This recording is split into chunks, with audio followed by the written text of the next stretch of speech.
ویلکم اگین د خپل لاګین فنکشنالټي باندې کار شروع کو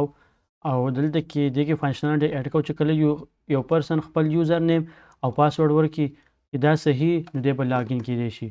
دا غلطي د تبه ایرر شو کړی شي چې ستا یوزر نیم او پاسورډ غلط ټیک شو مونږ به راشو خپل کوډ ته ویژوال سټوډیو کوډ کې به دا لاګین ډاټ ایچ ټی ایم ایل فایل دی دا به زه رینیم کوم لاګین ډاټ پی ایچ پی به کوم ټیک ده لاګین ډاټ پی ایچ پی مې کو نو په دې کې به زه اوس د خپل لاګین فنکشنالټي امپلیمنټ کوم خو د هغې نه مخکې به زه یو بل کار وکړم ډي بي دې کې ما د ډیټابیس هغه فایل ایښودی هغه بیک اپ ما الریډي دا فایل راوستی دی امپورټ کړی مې دی او ډیټابیس مې انسټال کړی دی انکلوډس کې چې دی په دې کې به زه لیک یو فایل واخلم کنیکشن ډاټ پی ایچ پی د دې فایل به دا کار چې په دې فایل کې به زه د خپل ډیټابیس سره کنیکشن جوړ کړم صحیح ده دا زما ویب سایټ دی او دا زما ډیټابیس دی ټیک شو یوزر نیم پاسورډ مې ورکړو دا زما ډیټابیس دی نو د دې ډیټابیس سره به کنیکشن جوړول پکار دی ټیک ته اول چې دې ډیټابیس سره زه د خپل پی ایچ پی اپلیکیشن کنیکشن جوړ کړم چې دې ته ډیټا لیږي او د دې نه ډیټا راخلي دا د یوزر سټیبل دی الریډي به کې ما یو انټري کړې ده چې هغه په فایل کې موجود د ډیفالټ یوزر نیم admin@gmail.com دی پاسورډ هم admin دی ټیک ته زه به راشم دلته کې د دې نه به تپوس وکړم how to make database connection in PHP ټیک شو او موږ به my SQL یوز کوو نو my SQL په ترو باندې وکړو دا ما دوه میتھډ دي یو دی پی ډي او چې هغه ابجیکټ بیس دی او بیا دی my SQL نو موږ my SQL یوز کوو دا به راواخلو دا my SQL باندې چې کوم کوډ راکو ټیک شو دا به زه راواخلم او استعمال به یې کوم ټیک شو دا ما کاپي کو دا پوره کوډ او دا به زه دلته کې په دې فایل کې پیسټ کړم خو د هغې نه مخکې به دلته کې پی ایچ پی اوپننګ او کلوزنګ ټیګ وکړم چې هغه ضروري د پی ایچ پی فایل لپاره موږ الریډي ویلي دا کوډ ما هلته کې پیسټ کو او سیو مې کو دلته کې اوس د یو ویریبل اخیستی دی دا کوډ ایکسپلین کو چې دا کار څه کوي د یو ویریبل اخیستی دی او په هغې کې د هوسټ نوم ایښودی هوسټ مطلب دا چې زما دا ډیټابیس چې دی دا په کوم ځای کې پروت دی ټیک شوه ما دا ډیټابیس په کوم ځای کې دی دا زیاتر بیا آنلاین په سرور باندې پروت دی ټیک شوه نو د سرور بیا خپله آی پي د هغې په تر ورته اکسس کېږي اوس زموږ ډیټابیس چې دی زموږ کمپیوټر کې زموږ سره لوکلی په کوم سیسټم باندې چې موږ پی ایچ پی رن کوو په هغه سیسټم کې زموږ سره پروت دی نو مطلب دا چې دا لوکل هوسټ دی چې په کوم لوکل هوسټ مطلب دا چې په کوم سیسټم باندې دی دا پی ایچ پی ده نو په هغه سیسټم باندې ورسره دغه ډیټابیس رن کېږي نو دې کې موږ ولیکو چې لوکل هوسټ بیا ډي بي نیم زما د ډیټابیس نوم څه دی دا زما ډیټابیس دی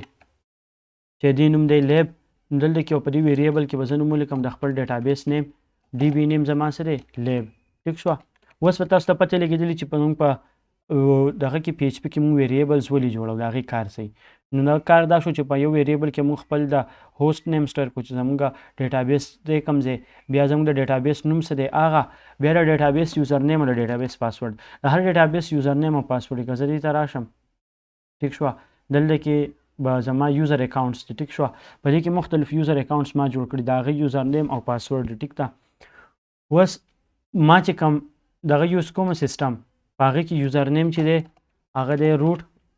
او پاسورډ چې دی دا ورله هم ما ورکړی دی روټ ټیک شوه خو چې کله تاسو دا یوز کوئ دې کې به چینج کوئ چینج دیس ټو empty string ټیک شو دا به دغه شان empty string وي ځکه چې په زیمپ کې بای ډیفالټ چې دی د هغې پاسورډ empty په هغې له پاسورډ نه ورکړی شي صرف یوزر نیم یې روټ او پاسورډ empty نو چې کله هم تاسو دا فایل ډاونلوډ کړئ او دا کوډ رن کوئ نو دغه یو چینج به کوئ چې د ډیټابیس پاسورډ چې دی هغه به چینج کوئ empty string ته صحیح شوه دا به زه په دې ریډمي فایل کې ایډ کړم په دې کې څه دي تیم به د دې ځای نه ډاونلوډ کړي دلته کې زه به ولیکم to run this code on your زیمپ سرور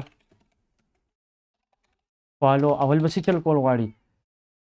فالو دا کسټم ډومین نوم به ولکم ډومین نیم انسټرکشن ټیک شوه هغه انسټرکشنز چې دي هغه په دې کې دي چې مطلب دا چینجز به کول غواړي ویډیو پې هم الریډي موږ جوړه کړې ټیک ده بل کار به زه دا وکړم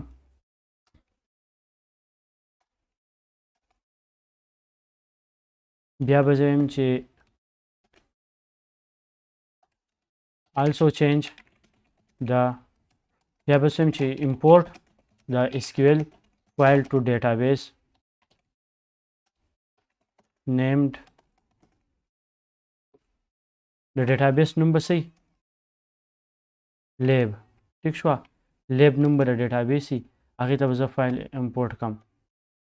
location of file is SQL file is SQL file location چې دی هغه دی په DB کې سلیش lab.sql SQL ټیک شو دا د SQL file location دی also change the database password in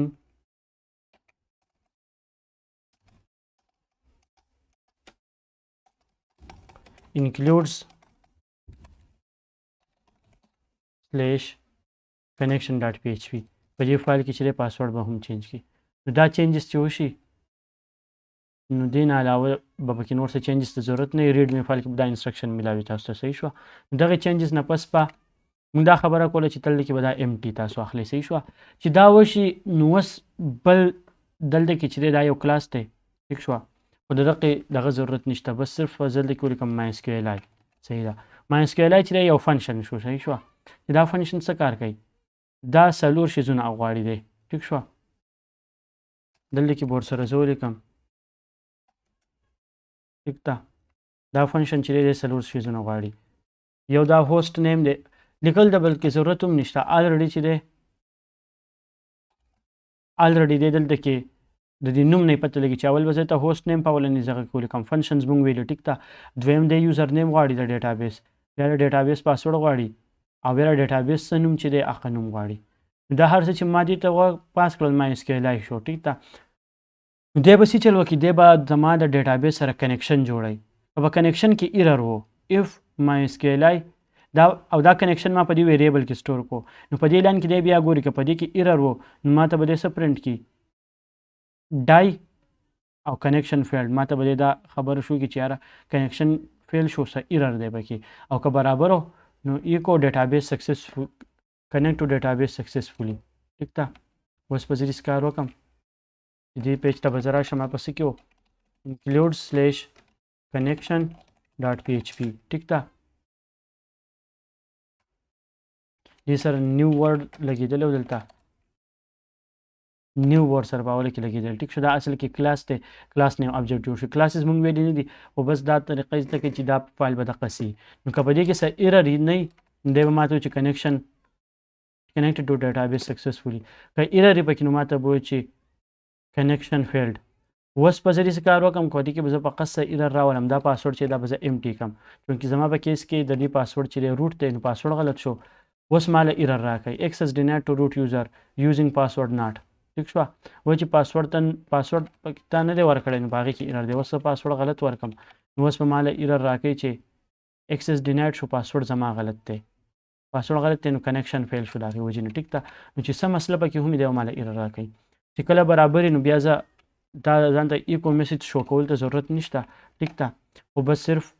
ما دا کنیکشن چې دی که نه دا به زما په کارېږي دې له به زه نوم ورکړم CONNECTION کنیکشن نوم به ورله ورکړم ټیک شوه او دا ویریبل نوم ما اسکیلی په ځای څه کو CONNE کنیکشن مې کو ټیک ده اوس دا فایل زما رن کېږي صحیح ده خو دا به زه په لاګین دغه کې استعمالوم لاګین.html ټیک ده اوس په لاګین.html کې به زه دا استعمالوم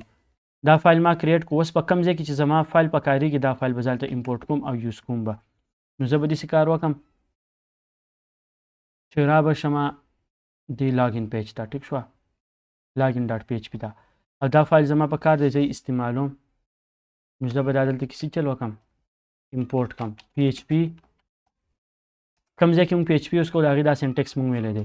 انکلوډ موږ الریډي یوز کړی د انکلوډ مطلب دی اوس په تاسو ته پته لګي چې دا انکلوډ هم یو فنکشن دی د څه کار کوي چې د یو فایل په بل فایل کې انکلوډ کوي نو دلته کې به زه څه راولمه /includes/connection.php دا فایل ما په دې کې انکلوډ کړو ټیک شوه نو د ډیټابیس دا لاګین.php دی ما له چینج کړو ټیک شو. اوس دلته کې څه ایررز ماته ښایي وارننګس. دا وارننګ څه دي؟ نو سچ فایل اور ډایرکټري. اوس وایي چې دا فایل دلته نشته. دا که زه داسې کړم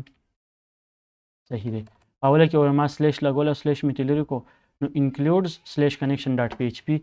دا اوس زما کنیکشن فایل دلته راغی برابر ده. ټیک ته هېڅ ایرر ماته نه شو کوي. په نیکسټ دې فایل ویډیو کې مونږ کنیکشن جوړ کړو. په نیکسټ ویډیو کې چې دی په دې فارم باندې به کار وکړو چې په دې فارم کې به ویلیو مونږ څنګه را اخلو او یوزر بل کې څنګه انټري کوي.